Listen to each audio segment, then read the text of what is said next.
the package. Rico, thank you so much. So, ayan yung letter nila. Yan. So, they gave me... I ordered some and then binigyan nila ako ng isang extra. So, ito mga kato. Look. Ayan. And then this one. Sana maganda yung fit sa akin. Thank you so much, guys. And ito yung iba kong binili. Ayan. So, wait na lang na masuot natin sila.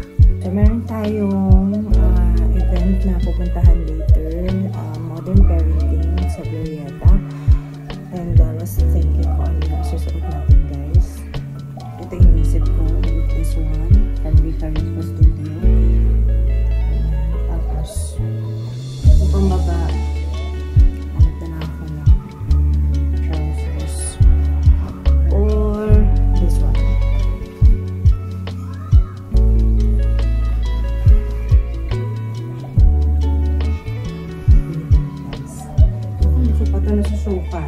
sana kasya.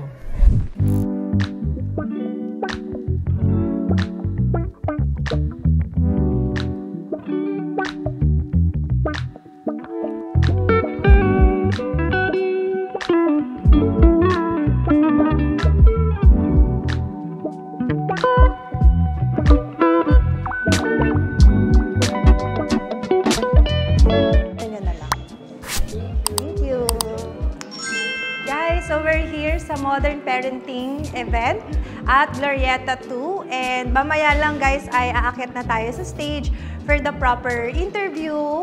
Kasama natin si Zainab and Miss Pamela Baranda. So here's my outfit. Yan. So this top from Rico Studio, you can check them on Instagram. And then this skirt, ano ba to? Nakita ko lang to sa closet ko pero yeah, yan. Carolina yata ito. And then, my favorite, alam nyo na, hindi pa rin siya nagre-retire. Kaya sa tribute natin. Kasi for sure, mahabang lakaran and matagal tayo nakatayo today. So, kailangan comfy lang tayo. And for my bag, ano bang ginamit kong bag? Andito. Ayan, here. So, this Mini Kelly. Yan. Namimiss ko si BFF pag nakikita ko to guys kasi siya yung bumili nito sa Hong Kong.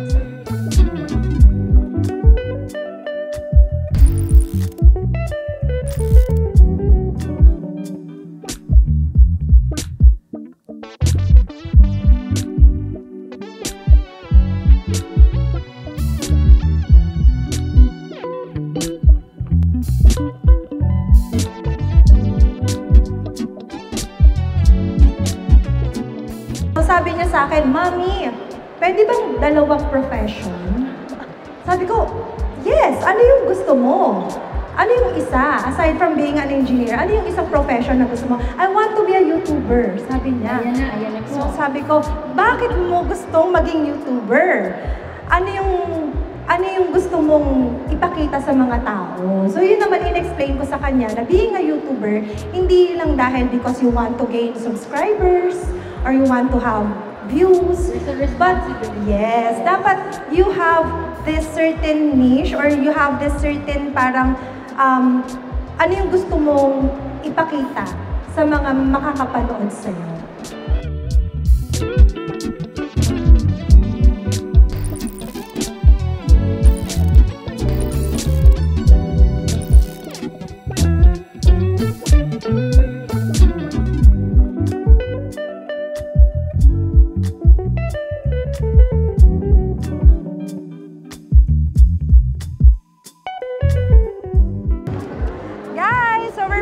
With our interview segment dito sa Glorietta 2 at the Modern Parenting Parent Talk event. So, sana guys ay, you follow their Instagram and Facebook.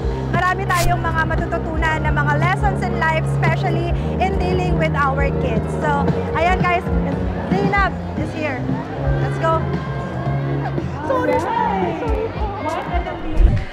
Hi guys! So, I'm with Miss Marga M. Tupas. So, she is the Editor-in-Chief of Modern Parenting. And thank you, Miss Marga, for having me. Pero bakit?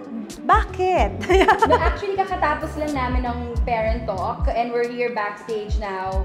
And we're, Anna and I were chatting with some of the other guests and the host, Kelly. And Wala, you know, the segment we did, parenting in the digital age, if you think about it, medyo mababaw, but not really because we are in this era and parenting in this era is made even more difficult. Yes. Kasi yung problems naman or the issues we had when we were younger, that our parents had, those don't go away. They're still there.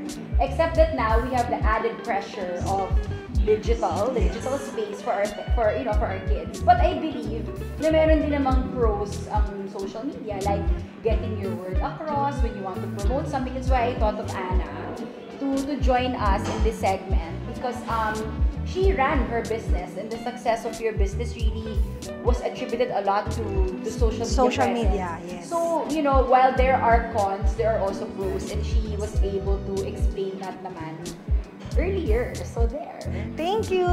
Thanks, guys. So, yun guys, just check Modern Parenting sa Instagram and Facebook because sabi ko nga kanina, marami tayong matututunan kung paano ba natin mas i-guide yung mga anak natin, mas tuturuan, paano ba yung mundo natin ngayon na mas safe sila, diba? Especially now that we are in this digital era na talaga na lahat ay nasa social media. Correct.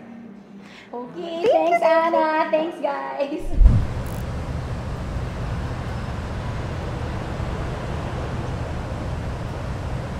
Guys, so we're here sa SM City Fairview and today magaganap ang ribbon cutting grand opening ng Lux Beauty and Wellness Kiosk natin dito guys. So open na po, pwede na po kayong pumunta at makabili ng inyong favorite Lux products dito sa SM City Fairview. May annex part po near Watson. Hello, Bea!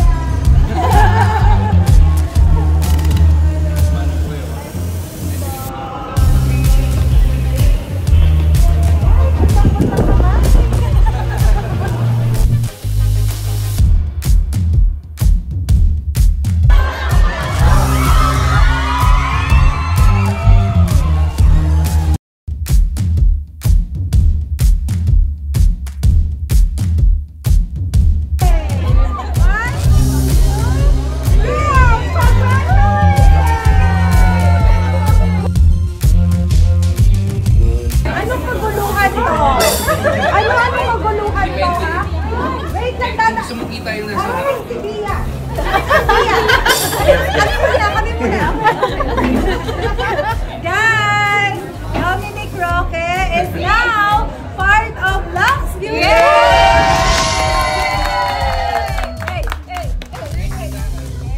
you, Dominic. And ayan, Luxers, abangan nyo po ang mga pasabong ni Dom. Yes. Ayan, sa kanyang, of course, TikTok, Facebook, and Instagram account. And ano ba yung i-endorse ni Dom sa atin?